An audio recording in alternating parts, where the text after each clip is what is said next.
Welcome to an edition of NFL Chaos here with Week's Goal Line Report.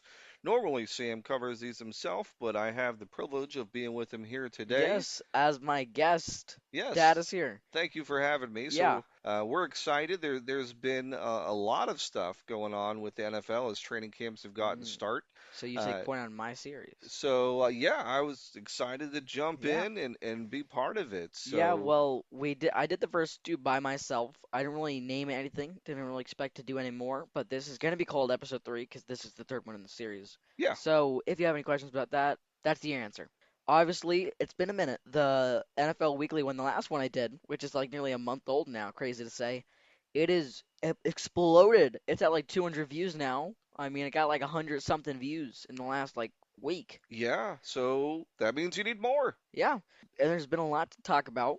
So I think the best place to kick off is just the injuries. Hopefully, all of these guys get better that we do mention. Yeah, you hate to see it, but it's a part of every Yeah, season, and every uh, sport. and it shapes how the seasons play out for teams too. How you pivot, where your depth is.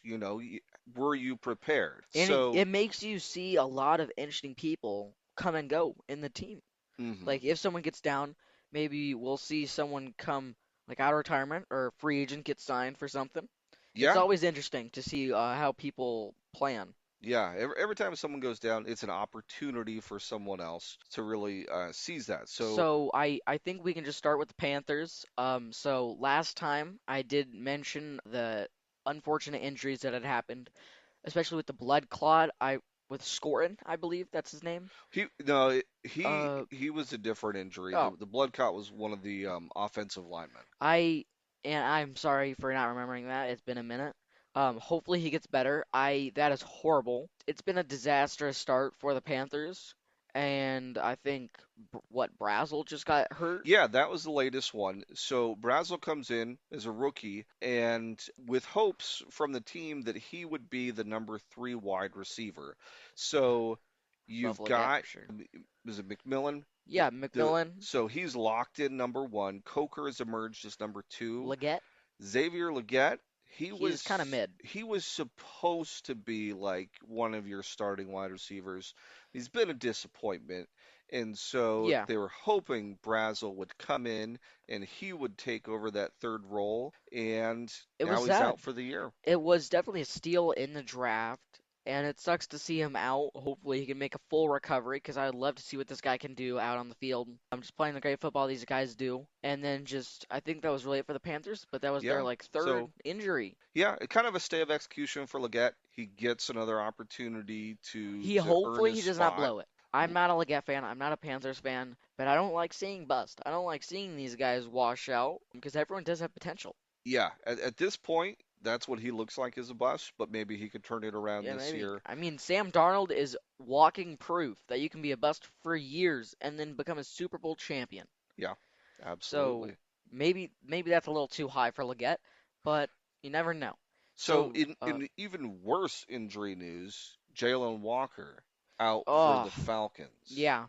So yeah, I don't really know much about the guy, but it's also bad for the Falcons. The Falcons, they want to try and be competitive in this NFC South. I mean, obviously, it's anybody's game, but you really want to try and have that edge, and I do believe that Walker could have helped them a bit. Yeah, absolutely. So the Falcons, if you remember, a few years ago had one of the worst pass rushes in the league, and they really were taking steps to turn that around. Yeah. And Jalen Walker, first round draft pick last year, had a good, Yeah, he was a he was solid decent. rookie year, and looking to build on that and really provide the Falcons with a dangerous pass rush this season. He's out, so I think Yeah. that's a blow for the Falcons. Uh like I've said, I'm not a Falcons fan either, but like I said also before, I don't like seeing these injuries, especially with them out for the all season. Hopefully, all these guys make a recovery because I'm excited to see what they can do. And I think the Saints had someone injured. Yeah, so the Saints, Bressie, I think,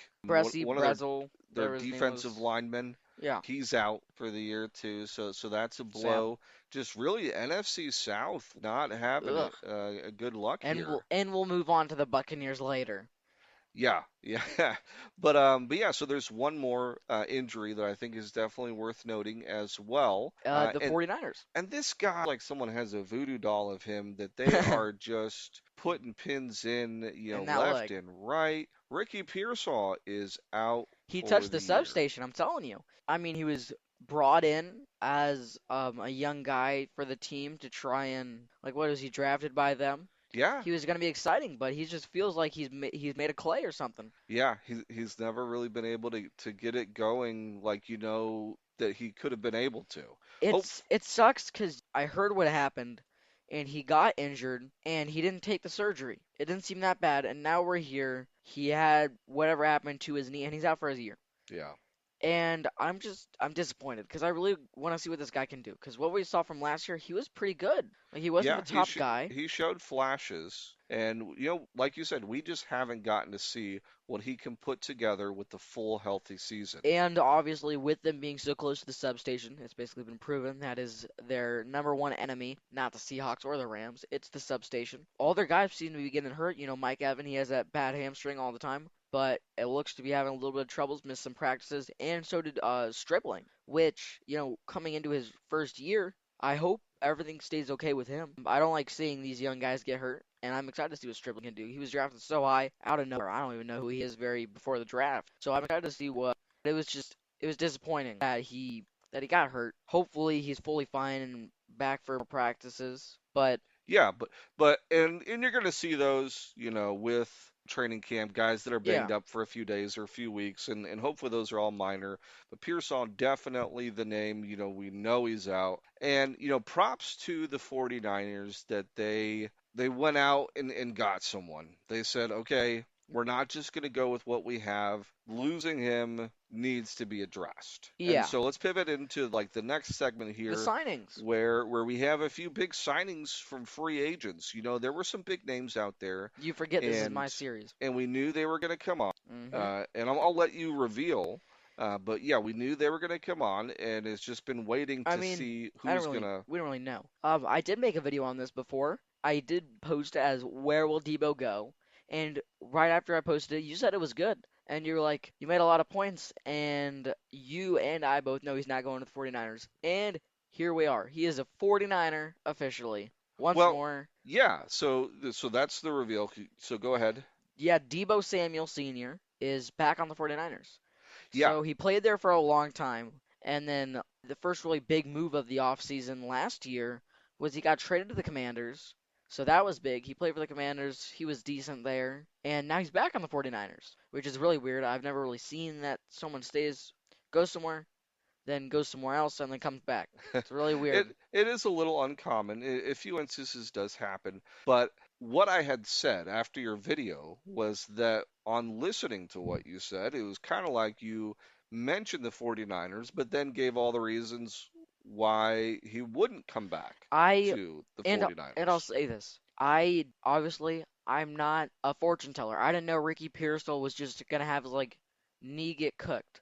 Right. So I didn't fully believe that Debo would be on the 49ers, but yeah, here we are. But yeah, you mentioned two main teams, and that was one of them. So you definitely deserve props that you said he Yeah. could go to the 49ers, and here he is. Devo Samuel's back. I was Uh, interested in seeing him go some places like Baltimore, but mhm. didn't really work out. I think he's a very versatile player that can do a lot. He can So run. with a team that can utilize him, I think he could be really dynamic, and And that's the people in San Francisco, the team, Kittle, all these guys, they love the man. They mhm. were trying to recruit him back to the 49ers all Yeah. offseason, and it's worked. He's back on there. And it feels kind of like a snipe that they got him this late in the offseason because he definitely should. He's up there in age now. He's getting older, but I, he's got a few years left in I him. think he's only like 29 or 30. I don't think he's. But yeah, so I think that it's a missed opportunity for other teams. I think the Yeah, Commanders are going to miss the him. whole AFC East, like I AFC West, could have got him. Yeah, I think that you could say the Chiefs, Chargers, Raiders, any of those teams would have benefited from having him. Yeah, But now he's locked back in yeah, at the 49ers, and I think that is going to help stabilize their offense. yeah. But he's not the only big signing this week. So, also just a few other ones. So, Stephon Diggs. It came out today that he's going to the Commanders. So we did the Commanders preview, and we talked about the wide receiver room, which outside of Terry McLaurin, Daniels or Mariota, whoever is going to be starting, whoever won't be injured, who are they Y- throwing to? yeah, Because going into it, after Debo left, Traylon Burks was wide receiver two. yeah. And, he had that sick one-handed touchdown grab, and I'll give him props for that. But he had like 3 touchdowns all year. He had very bad numbers for a wide receiver three. Hmm. And bringing in Diggs, I got into this. I was on a post on YouTube, and it made a post, a thing for Commanders fans, and they said, should the Commanders sign another wide receiver? And I said, yes, they didn't have the best offseason, and wide receivers is definitely something that needs to be addressed. And someone did not like that. I understand where they're coming from, and they said that they wanted to see what the wide receiver room could do, and that they wanted to see these other guys try and do and not get an old receiver. But here we are. I was right, and they got Diggs. They got Stephon Diggs. I'm not a big Stephon Diggs guy. I'm not a Diggs family guy. I don't like Traylon Burks either. Or not Traylon Burks. Travion Diggs, or Yeah, whatever his so name is. yeah, so the thing with the whoever that was, I mean, they're Yeah. just certifiably wrong. Like you can have young guys as your third or fourth guy, give them a chance to They earn said they that. were excited to see Luke McCaffrey break out. Yeah, I think he's had that opportunity, and that train has left the station.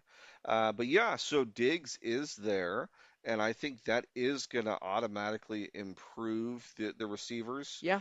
because He's gonna have a stranglehold on that receiver room outside of McLaurin. he's number two, Yeah. so no doubt about that. You know, Burks can still He can still put up some numbers. if he can be number three and he can be a good number three, then that's huge for the Commanders. And if he's And for not, him. yeah, and if he flames out, if he's not great, then it's not as big of a loss for the Cardinals, not or the Commanders. Commanders, not as big as a detriment to their offense if he fails because they already have their main two guys. And just moving on, we don't want to talk too long about one signing. Well, one other thing Well, too with the signing of Diggs, I think that really means that Ayuk is not going to the yeah. Commanders. So this guy, CTE, is very big with this league. CTE, I'm not trying to make some accusations. I'm not a medical doctor, but it's very obvious if some people have CTE or not. Have at least some of it, because some of these guys are insane in the membrane. He needs a wellness check. He needs someone out there looking out for him. Yeah. Like Hopefully his family's there for him. he's burning bridges. Like yeah, I it's mean, a he just bit, bought a home in Northern Virginia. yeah. It's like, come on, man. He uh, keeps up with zero NFL news. yeah, not quite working out for him there. But I think there was another big signing for us too that's worthy of note. I mean, I don't Uh, know who you're talking about, on the but Clowney. defensive end, yeah. Clowney got signed to the Texans. So this was really before my time as an NFL fan, and I say that maybe that's bad. Maybe I should have been a fan longer. I mean, I'm still kind of new to this, obviously. We all start somewhere. Yeah. So I didn't really watch him when he was with the Texans originally, but he's back, and I'd say it's great for them. They have one of the best defenses in the league, and you really can't get that much worse. You want to look up Clowney, look up his hit back in college. Oh, Like, look at that. That's one of the biggest highlights that you'll ever see is when he just demolished the quarterback back in college. all right. That's where he made his name and really came into the league as such a force that was so hyped. So definitely check that out. But yeah, I think the Texans, we already knew their defense was Yeah. going to be one of the best. Demeco Ryans. What I'm sorry if I'm saying any of these names wrong, but Ryans is one of the best defensive like minded coaches in the league, probably the best. There is no one that could really challenge him on that because he is gotten the perfect defense. Offensively, they've been interesting. They've made some interesting moves. They've been disappointing, quite Yeah, honestly. and I don't want to say that. I don't want to anger anybody, but I'd still put Houston as a top 10 team. But just moving on from Clowney, hopefully he makes some fireworks over in Houston, and I think it's going to be a little nostalgic for some of the other fans that were there before me. Yeah, yeah. I Um, think he adds depth. You know, you can always have a pass rusher on third down that helps to rotate in and out. But yeah, I think we're getting a little longer than we wanted to. So we'll wrap that part up. I think there are a couple extensions Yeah. that have been pretty big that you wanted to mention just because. So Zay Flowers, the Ravens wide receiver one, was signed to a massive deal. I don't know the exact contents of the deal, but now he is already one of the biggest played wide receivers or biggest paid wide receivers in the league. You can say That's what you will, if that's nonsense, if that's justified, and I think you know exactly what you want to say, and I think it's crazy. it is. He is getting paid on this contract more than CD Lamb. And I'm obviously we're not Dallas fans. We don't like Dallas, but CD Lamb is better than Zay Flowers. I would rather have CD Lamb without his hands other Like than we Zay did Flowers. we did our top 10 wide receivers, and Zay Flowers, I don't think was in either I of don't our even think top he was 10. even an honorable mention. And with Zay Flowers, he's got like hands that are just like on like something's on them. He is like slipping them off like he's got soap on his hands. He is a fumble machine. And I don't understand what he's doing, man. Because he makes some catches and then sometimes he drops them. Sometimes he looks like Superman. Sometimes he looks like an absolute joke. Yeah, so an interesting decision by the front office there with the Ravens. We'll see if it comes back to haunt him or Yeah. not, but definitely throwing money at him, that's for sure. And Who else was there? yeah, so the other contract signing, good news for Atlanta fans, Bijan Robinson, or Bijan, whatever you want to call him, he was signed to a massive deal, one of the highest paid running back just contracts of all time. And when we did this list, we had him at one. Hmm.